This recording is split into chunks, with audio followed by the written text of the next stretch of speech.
Good afternoon, everybody. So we are here hosting another UK in Brazil hangout. This time we have two new guests. So one is a very brand new guest. It is Wasim Mir, our Chargé, in fact. Good afternoon, everybody. So just a we second. are here hosting another UK in Brazil hangout. Just a second. Okay, we're back. Wasim Mir, he's the Chargé of Affairs here in UK in Brazil. He's the acting ambassador. And we also have Renata Ramalhosa. She is the director of DIT in Brazil. I will pass the words to them. And then we are going to discuss the UK after the triggering of the Article 50.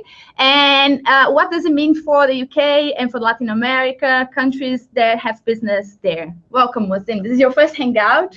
Thank you, Glau. And I think we're not just reaching out across Brazil, we're also reaching out across Latin America. So welcome to everybody who's listening in, watching in from across Latin America. I'm Wasim Mir. I'm the Chargé d'Affaires, the acting ambassador here in Brazil. I'm responsible for our network of posts across Brazil and our relationships between Brazil and the UK.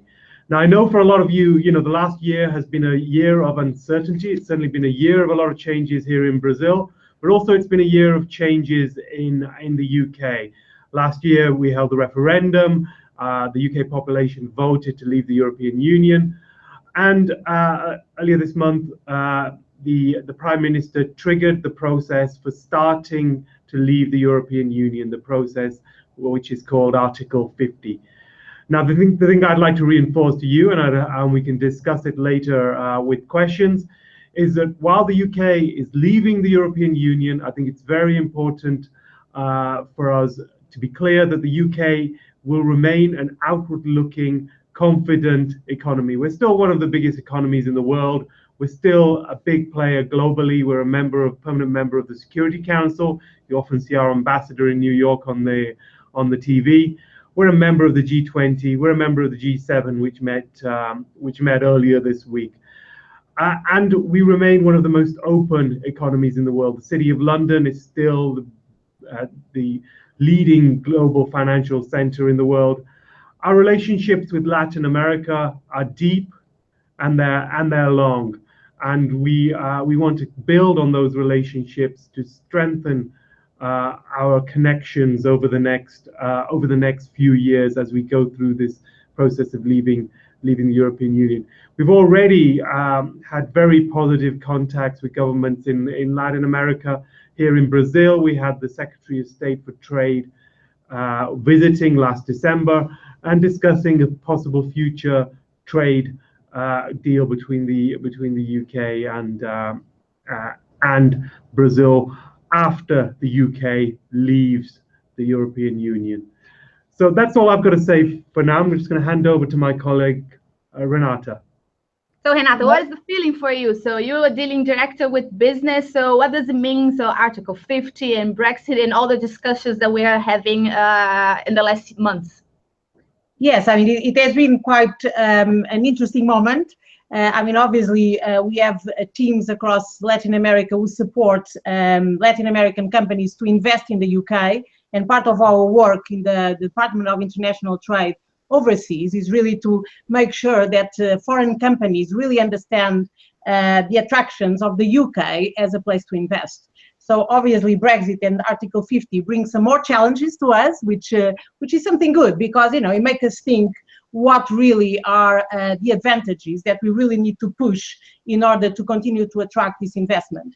I would like to say that despite of the fact of Brexit, that obviously was, started the whole process in June last year, this year Latin America still brought 57 companies from Latin America invested in the UK, creating 978 jobs. So, and this was a record year for Latin America investment in the UK. So despite of, the current challenging scenario, the UK is still, a market of preference to companies in Latin America.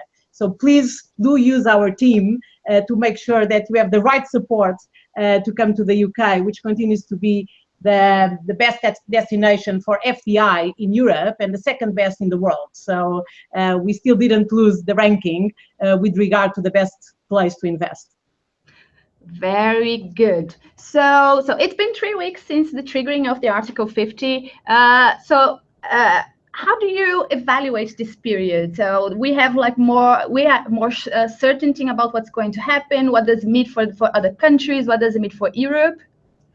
So I think the main thing to highlight is that while we've now triggered Article 50, we've written, the Prime Minister has written to the President of the European Council, to Donald Tusk, setting out the basis on which we hope to leave. We know that there's a 2-year period through which negotiations will take place. The other 27 member states of the European Union, the Commission, need to come together and decide their negotiating position. After that, the real negotiations, the discussions will take place. But I'm confident, looking at the position the UK has taken and what we've heard from our colleagues in Brussels, that we'll be able to use this period constructively to reach agreement on the key areas that we'll need to agree over the next 2 years. And Renata, you mentioned before the Latin America countries. So the talks between Latin America countries and UK, are they already happening? How is it going to be during this 2-year period of the negotiations to leave the European Union? Yes, I mean, so I think Latin America matters for the UK. I mean, obviously, we still have a small market share when it comes to exports, and also in terms of FDI. We want to obviously beat our competitors and increase the market share of foreign direct investment from LATAM to the UK, which is currently around 4%. We have the ambition to increase that by 7.5% by the end of 2020. So it's a big ambition that we are having here in LATAM. But I think that the speech from the Prime Minister in January, I think, she mentioned, for example, countries like Brazil as a market with whom the UK really wants to have a strong bilateral trade relationship. So I think that is a very positive sign that Brazil and the rest of Latin America would be a priority for the UK. And obviously, in terms of FDI, the fact that we are able to say that this year there were 978 jobs being created by Latin American companies back in the UK, I think that's a very, very strong message, bearing in mind, the current scenario. Good. And do you think so both of you, do you think there's going to be any change for Latin America entrepreneurs who wish to establish their business in the UK? I think the key thing I would say is, the UK will remain an open economy. So I think it welcomes entrepreneurs who want to invest in the UK, want to start businesses in the UK. I think the other thing I'd highlight is that, it's a period of change for the UK, but also for a lot of Latin America, as we look across from sitting here in Brazil, looking at Argentina. There's a movement, in a sense, in Latin America for economies to open up to the wider world as well. And I think the UK is uniquely placed as a place for Latin America companies looking to invest, uniquely placed as a country that's welcoming to investors and a good place for them to go. Renata, people say that when we have this kind of period, like changes, it is a moment where you have opportunities. What are the opportunities that you think that there are for Latin American countries, for people that are thinking, okay, I want to to make my business international, and why should I choose the UK? Yes, I mean, definitely, I think that periods of change are periods of opportunities. That's definitely our culture within our team here. But I mean, let me just go back a bit on the startups point, because I think is a very relevant one. I mean, obviously for Latin America, Silicon Valley is often the first option for startups to initiate their internationalization process. But in the UK, there are a number of tech hubs, in particular in London with Tech City, in Manchester with the Media City, and in Scotland, with other tech hubs. So I think that we have been having a very aggressive strategy in highlighting these options to startups in Latin America.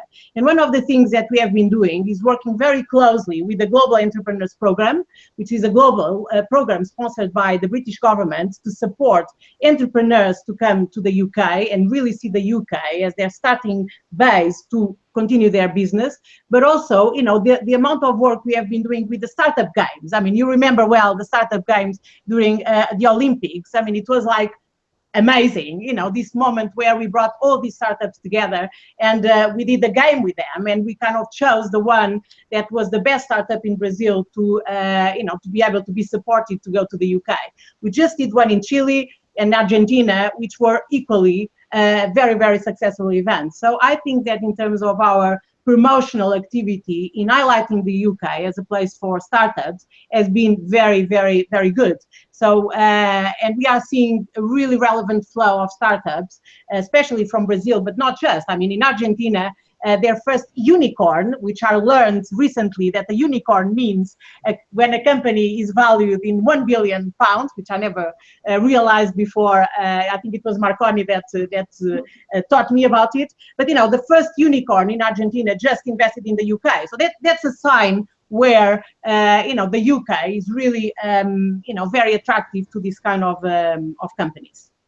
Can you remind me the other question, because now I was so enthused with the startups. Yeah, no, but it's good to bring the subject back, because it shows also our integration. So we had the first startup games in Rio de Janeiro during the Olympics. Now we are doing the same in Argentina and Chile, and then we showcase like how the work for the Department of International Trade is dealing with Latin America and showing the importance of the region, right? So it's a very interesting move, and I'm happy that you brought the subject to us. So my question was, why companies they should be moving to the UK? So what are really disadvantaged? So what they will only find in the UK? Okay, so I mean, there are the sort of the macro economic aspects of it, which is the UK. I mean, as Wasim said in the beginning, it's a very open economy, it's a very competitive economy, it's a very diverse economy, which obviously are very attractive sort of macro reasons for companies to go. But there are others as well, which I think we should highlight. One is the time zone. I mean, nobody thinks about time zone as being a really relevant point for companies, but it is. I mean, in the same day, in London or in the UK, you can talk to China and to New York in the afternoon. And that's really, really powerful, because you cannot do that from the US, or you cannot do that from Brazil either. So I think that is a very good one. I think the other one, which is a financial one, is really the corporate tax. You know, the UK government 3 years ago really committed to reduce the corporate tax by, you know, 17% by 2020. And now with a further commitment after Brexit to, you know, I think 15%, you know, when the Brexit, you know, when all the Article 50 is negotiated. So, you know, at the moment this year already decreased to 90%. And that means that the UK has the lowest corporate tax rate in the G20. That's attractive as well. I think the other thing is about the UK Academy. You know, the top best universities are in the UK. So if you have a company, a biotech company, you know, obviously you will find the best research in the UK. The best skills come from the UK. The other reason is obviously the financial center, which the City of London offers, which for startups, for example, can be very attractive for example, having venture capital to obviously finance further their business. And finally, I mean, one thing that really is the one that I find the most advantage is really the diversity in the UK. The diversity in terms of skills, because a lot of people goes there to live and to study, but also the diverse in terms of consumers. I mean, in the UK, you can actually test your product or service to, I don't know how many nationalities there, and therefore that's an excellent base for then you to export from the UK elsewhere in the world. So that, I think, you know, in a nutshell, are probably some of the great advantages of the UK. I'd just like to add one, Glau, and that's about, the UK is a great place to do business. So, you know, when we have these international rankings for ease of doing business, and the World Bank does one, the UK comes out in the top few every year for ease of doing business. And, you know, it's a great place, and it's an easy place to start up a company. I think since 2015, over 400,000 new companies have set up in the UK, and that's because we like new companies. We like to help new companies set up, and it's easy for people to do. So, you know, if you're thinking of where to set up a new company, the UK is certainly the place you should be thinking of. Cool. I forgot that we mentioned we forgot to answer the question about the areas of opportunities that we have for Latin America countries. So it's different for Brazil, it's different for Chile or Argentina or Colombia. So do we have? Is there are any common areas, or each country has his specific opportunity? Yes. So we do have a very solid strategy for LATAM, which we are launching. We have just launched in April this year, and this strategy aims to think about value investments. So we obviously want to attract as many companies as possible to the UK, but we also want to attract strategic investment that really can bring value to the UK economy. So there are three areas that are the areas that we are going to look at very closely to Latin America. One is technology, and we spoke about startups. I mean, Latin America has a really strong baseline of startups, tech companies that really see the UK as a place to go. Financial services, and here, I mean, for obvious reasons, all the financial, I mean, the City of London is really a hub for financial services, but within that, fintech is really an area where in particular, I was in Chile and Argentina this month, and I was amazed by the expertise and the sort of the startups and companies on the fintech field that really can benefit from the UK, which, as you know, was the first market to create a framework for fintech in the world. So, we have the offer. And the third area is food and drink. And you might think, food and drink? Why food and drink? Well, I mean, I think there Mexico will lead on food and drink. But Mexico has a number of very strong companies in the food and drink area that obviously choose the UK as a very important hub for their exports elsewhere in the world. So food and drink, and Brazil as well. I mean, most of our investors, the greatest investors in the UK are really companies on the food and drink area. So those would be the three areas. However, we will still look at life sciences, which obviously the UK has a strong offer. We would still look at creative industries. I mean, all the other areas are welcome to the UK. I mean, our team does not want to say, no, we don't want your investment. We want all investments from LATAM to the UK. Okay. Wasim and Renata, there was a change since the referendum. So before we had UKTI, and then it changed to DIT, Department of International Trade. How do you see this change? It is like to really show the importance that the trade and investment is going to be for the UK in this new period. I think the first thing to say is, Article 50. After the referendum, we made some changes in government, and those occurred very quickly. Prime Minister Cameron resigned, Prime Minister May took office. And in taking office, one of the things that she really highlighted was our external-facing posture, a desire to be an outward-facing economy to continue to trade. And the creation of the Department for International Trade with Liam Fox, an experienced politician, experienced minister as the Secretary of State, is the real testament to that.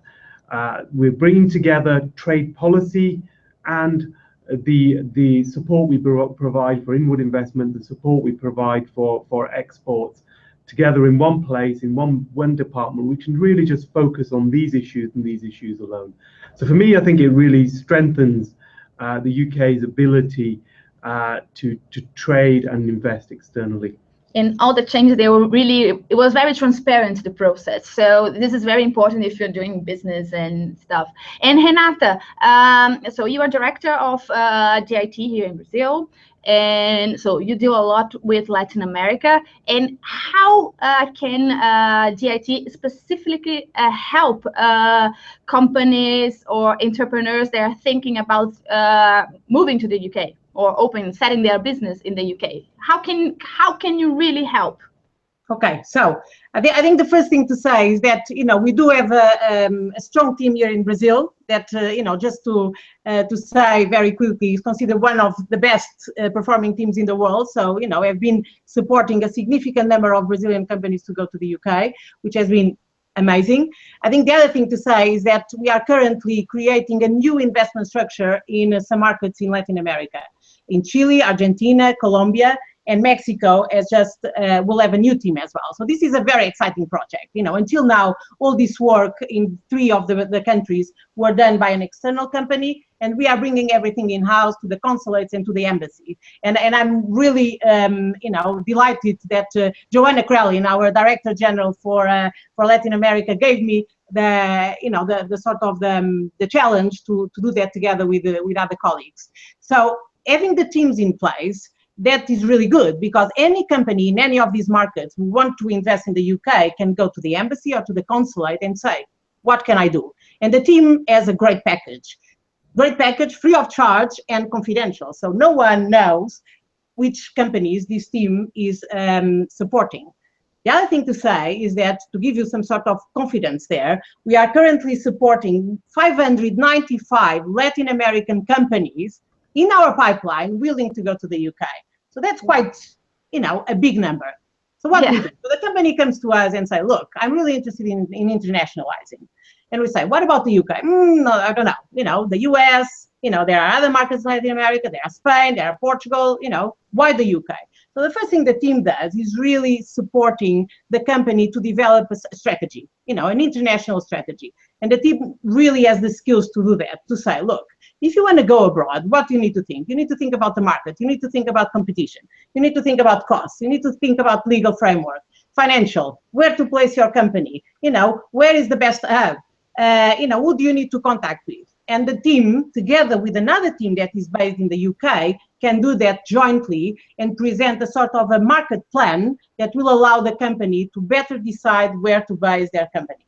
So, you know, what I find is that the level of professionalism that we have here in Brazil, which is really the culture that we want to expand to the rest of Latin America, is very good, because not just, you know, supports the company in this sort of step-by-step, you know, trip to the UK, but also, you know, has a lot of events. So, for example, this week I have one of my team members of Brazil with 14 Latin American companies in the largest fintech show in the world, you know.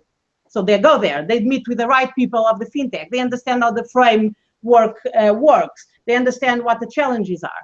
In June, we have London Tech Week, which I encourage you all to attend. It is the best technology event in the world that is in London in June. And again, you know, the team will recruit the best companies to go, will accompany them, will introduce them to potential buyers, potential partners, but also to the right people that will continue to help them to set up in the UK. So I really encourage you to contact us, to see, you know, from experience, the sort of level of support that we can give. And do you think that the interest in the UK increased since the referendum and Article 50? Because now, so the UK is always in the news and people are discussing what is going to happen. Do you have the feeling, so you're talking a lot more with people right now and meeting, do you think it really increased, or? I mean, when I talk to people, what I see is that there's a real interest in the UK before Article 50, before the referendum and after the referendum. You know, Latin America has a long history with the UK, a long connection with our culture, a lot of interest in our sport, there's a lot of interest in British companies, there's a lot of interest in the way that the UK works. And what we've been doing over the last few years is sharing a lot of our experience with different governments, with different local authorities in Latin America. So that's really, I think, for me, increased the interest across entrepreneurs, across businessmen here. What's been great in the last year is, you know, a lot of the world's focus has been on Latin America. We had the Olympics here in Rio last summer. Mm-hmm. And for the UK, that was also a great opportunity for us to showcase everything we can do. We did a great job in showcasing our sports. Our athletes came second in the medals table in both the Olympics and the Paralympics. Yeah. But also we created British House in Rio for showcasing British business, for showcasing the UK as a place to invest. And I think those kind of efforts we've made over the last few years has continued to increase interest across Brazil, but also across other parts of Latin America. Cool. And Renata, is it possible to say, so how long does it take for a company, so someone comes to the British embassy or to the consulate, whatever they are in Latin America, is it possible to say how long does it take for to settle a company in the UK? Because so I've heard a lot, so it seems to be very, very simple to do it. So I think it's we very have the strategic, so we have everything. So the strategic and the market. So it seems to be very easy. So is it really that easy? It is that easy. I think there is this magic number of 6 days. I think there is, or 6 days of setting up. I'm looking at Raquel and Marco. To register the company. To register the company. It takes between 24 hours to 6 days. 24 hours to 6 days. But I think we need to manage expectations here, because there is obviously the visa process, which takes a while. And I think we need to kind of tell our companies that they should initiate the process as soon as possible, with the visa, especially if people from Latin America really want to come to the UK. I think that's important, because that can take from 6 months to 2 years. So, although it's very easy to register the company, and I encourage you to do that as soon as possible, but think about the visa aspect, which is really important. Okay, yeah. So immigration, it is one of the main topics of the discussion of the UK living in the EU. But will be Brazilians or Latins affected with this change, or is more related to the Europeans living in the UK and the British living in European Union? So I think the first thing to say is, in relation to immigration, that was one of the big topics prior to the referendum. It's remained one of the big topics in the UK. And the Prime Minister is clear that she wants to be able to control our borders. So we will need to work out with our partners in the European Union the mode for which migration works between, and travel works between, the UK and other European Union countries. As for between UK and other Latin America countries, that's something that we already decide on our own, and will continue to decide on our own. From Brazil and from many other Latin America countries, you can go visit the UK without a visa. You can if you need to study there, you can get a visa. There's all, the UK has attracted thousands and thousands of students from this part of the world. And similarly, for if you want to set up a business in the UK, there's a process for going through a visa, and that process for now is not changing. Okay, so I'm checking if we have any questions from the audience. Well, I think I need to clarify something about the visa. So if you don't mind, perfect. so my Go team ahead. is kind of with papers everywhere. But basically, I think when I said 6 months to 2 years, that's how long it takes for the overall internationalization process. But for the visa, the average days are 10 days, so it's much lower. Thanks God. But I just wanted to clarify and make sure that everyone kind of got the right message. Good. So I was checking if we have any questions. So if people there having questions, they can make questions on Twitter or over YouTube. So do you have any kind of message for people that are watching us right now? So go to the UK. This is just a period of time. So what is the message that you want to really share with our audience? I think the main message I'd share is that the UK remains open, and it remains open to the world, but it remains open to Latin America. We've got a great relationship with countries in Latin America, but more important than that, we've got a great people-to-people relationship with people from across Latin America. So if you go visit the UK, you'll fall in love with the UK, and you'll want to set up a business in the UK. So take the first step. Exporting, investing in other countries is never easy, but it's worth taking the first step. It's worth taking that risk. And if you're going to take that risk, there's no better place to do it than the UK. Okay. And Renata, what would be your message? So what would you add to these words?